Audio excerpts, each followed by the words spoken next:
Bismillahirrahmanirrahim. Assalamualaikum warahmatullahi wabarakatuh.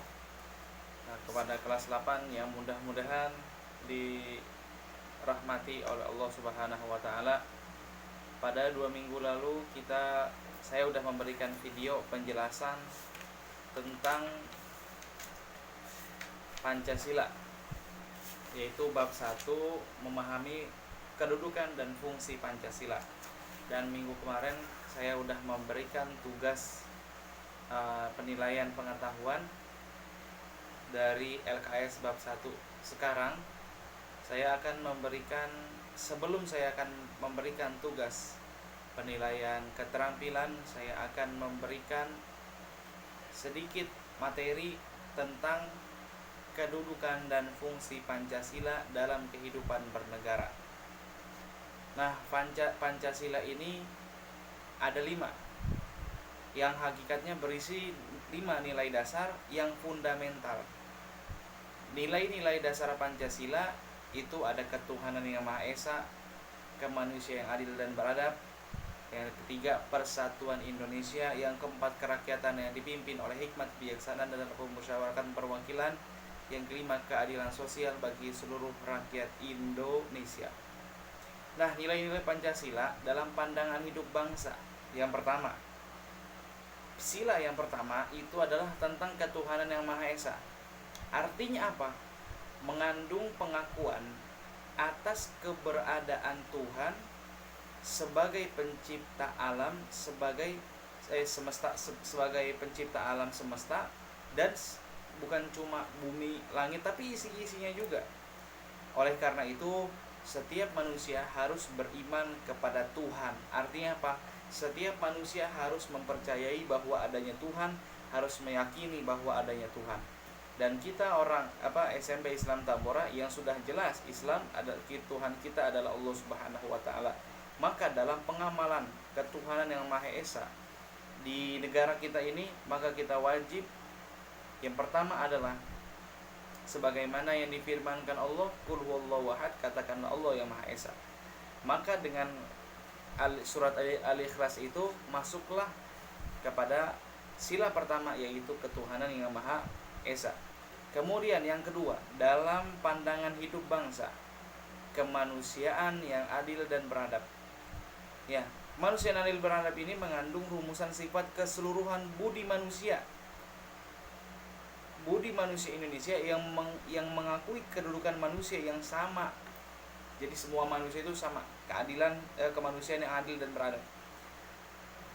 Nah, semua orang wajib melakukan yang namanya keadilan dan wajib yang namanya mempunyai adab, mempunyai akhlak. Yang mana kewajiban yang sama sebagai warga negara yang dijamin oleh negara. Jadi yang namanya warga negara itu semuanya dijamin oleh negara. Keadilannya dijamin oleh negara. Kemudian yang ketiga, persatuan Indonesia. Maksudnya apa? Ada ungkapan bahasa Arab, al-ittihad asasun najah. Persatuan itu adalah asas, adalah dasar daripada kesuksesan. Nah, dalam pandangan hidup bangsa, maksud di sini apa? Paham bangsa Indonesia yang mengatasi paham seseorang, golongan, suku, bangsa, dan mendahulukan persatuan dan kesatuan bangsa Indonesia. Jadi yang didahulukan ini adalah persatuan dan kesatuan bangsa Indonesia. Jadi Indonesia ini mempunyai banyak agama, Islam, Katolik, dan yang lain-lainnya. Kalau misal dalam urusan bernegara, kita harus bersatu. Karena kenapa? Yang seperti dikatakan tadi, al-ittihadu asasun najah. Persatuan adalah kunci daripada kesuksesan. Yang keempat, kerakyatan yang dipimpin oleh hikmat kebijaksanaan dalam permusyawaratan perwakilan merupakan sendi utama demokrasi di Indonesia berdasarkan atas musyawarah dan atas kekeluargaan.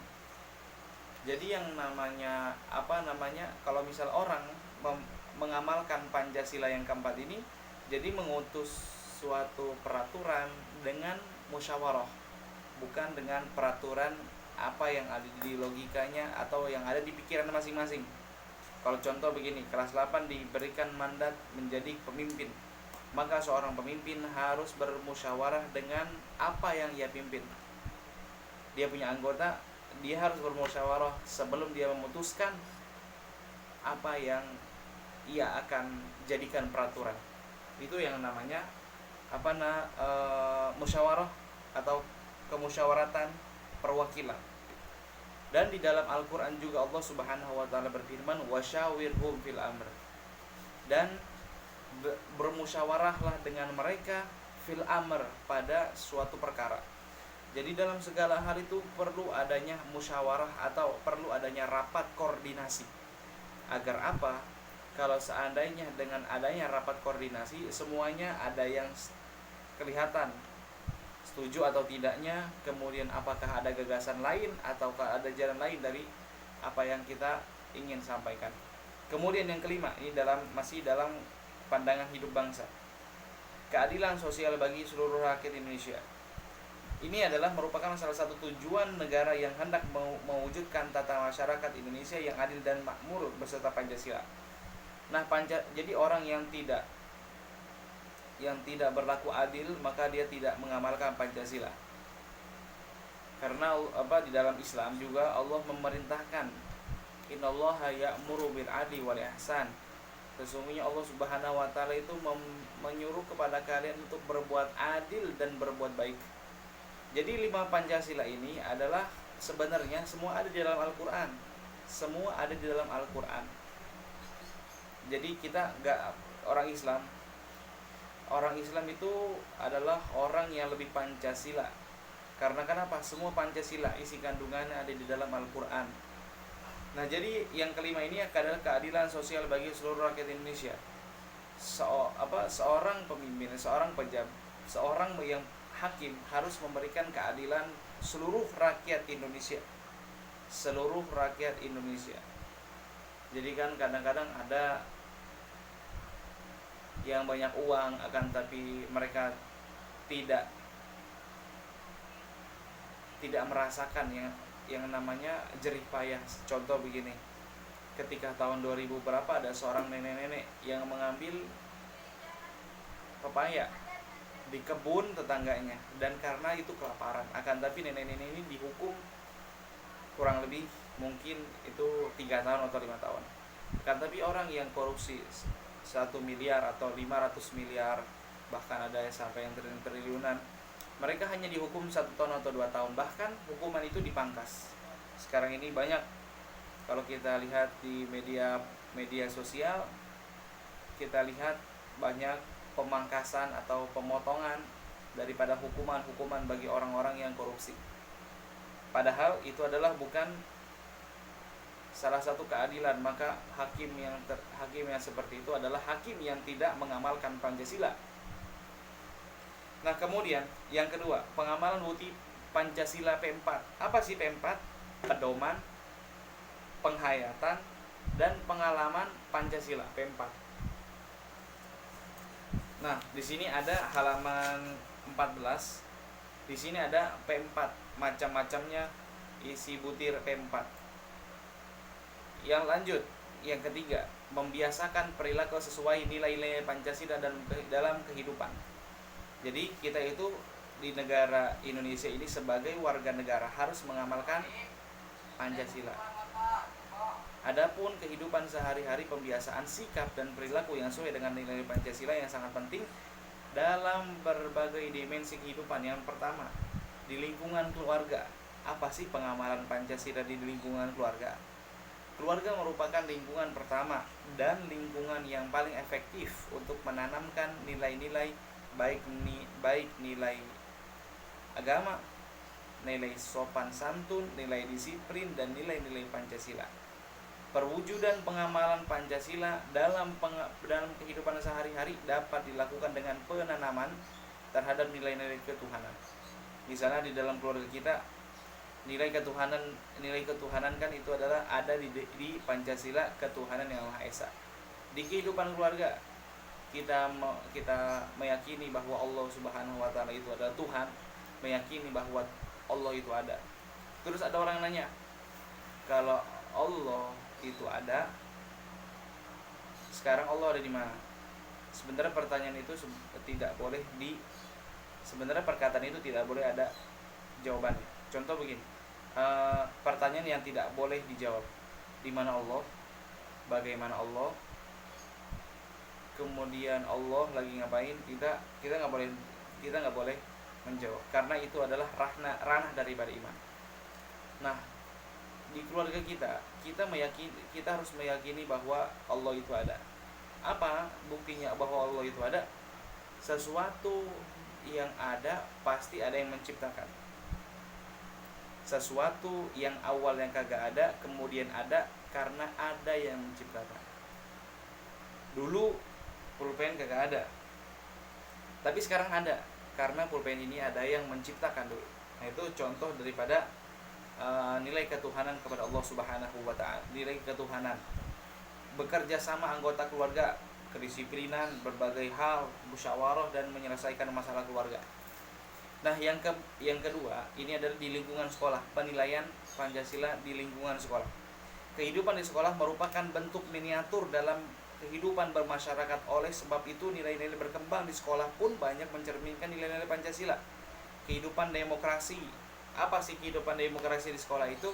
Kehidupan demokrasi kan itu adalah kayak ada rapat, ada musyawarah, ada organisasi. Apa organisasi di sekolah? Organisasi di sekolah bagi SMP atau misalnya SMA itu adalah OSIS. Maka ini adalah ada di sila keempat, kerakyatan yang dipimpin oleh hikmah kebijaksanaan dalam musyawaratan dan perwakilan. Jadi musyawarah itu adalah pengamalan daripada sila keempat yang diamalkan oleh SMP, yaitu berupa OSIS, mematuhi tata tertib. Mematuhi tata tertib juga adalah salah satu pengamalan daripada Pancasila. Yang ketiga, di lingkungan masyarakat. Dalam lingkungan masyarakat banyak sekali kegiatan yang mencerminkan nilai-nilai Pancasila. Contoh begini, di lingkungan RT dan RW, proses pengambilan keputusan selalu dilakukan melalui masyarakat. Musyawarah berkembang sikap tenggang rasa, saling menghormati, saling bantu dan sebagainya. Contoh begini, dalam RT atau dalam RW kita ada namanya kerja bakti gotong royong. Itu adalah salah satu pengamalan daripada pengamalan Pancasila. Nah, mungkin itu penjelasan sedikit yang kalau misalnya di video ini dijelaskan panjang, itu akan memakan banyak kuota para siswa. Tugasnya adalah membuat video, kemudian kirimkan ke WhatsApp saya.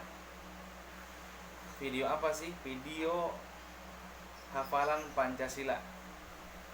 Jadi 5 sila itu dibikin video, kemudian bukan cuma hafalan Pancasila doang, tapi jelasin salah satu daripada Pancasila tersebut. Contoh begini, ketuhanan yang Maha Esa maksudnya apa?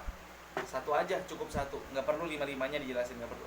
Misalnya kemanusiaan adil dan beradab, contohnya kayak gimana? Jelasin terus kasih contoh. Oke, mudah-mudahan itu adalah daripada nilai keterampilan. Mungkin cukup sekian. Assalamualaikum warahmatullahi wabarakatuh.